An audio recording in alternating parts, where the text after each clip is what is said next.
السلام عليكم ومرحبا بكم في فيديو جديد على قناة. في هذا الفيديو سنقوم بعمل سكرين شوت للعبة. مثلا عندما أضغط F5 سوف ترون سكرين شوت تحفظ في مجلد. الطريقة سهلة جدا. أولا سنضيف الزر الذي يقوم بتشغيل السكرين شوت.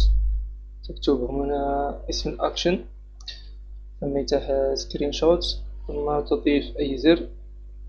أنا ضفت F5، ثم تذهب إلى أي سكريبت، وفي دالة البروسيس تقوم بكتابة الكود التالي: if input is the action just pressed screenshot، يعني إذا ضغطت زر سكرينشوت سيشغل هذه الدالة، ثم هذه الدالة ستشغل هذا الكود.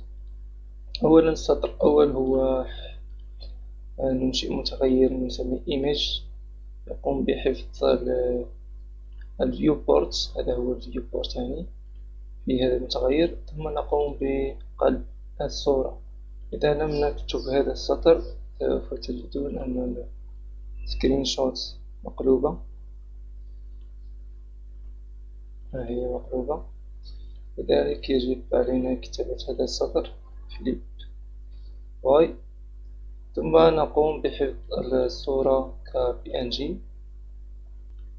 نكتب هنا المجلد، وهذا الكود هو فقط رقم عشوائي الذي يظهر هنا. وشكرا لكم على المشاهدة، وأراكم في فيديو قادم.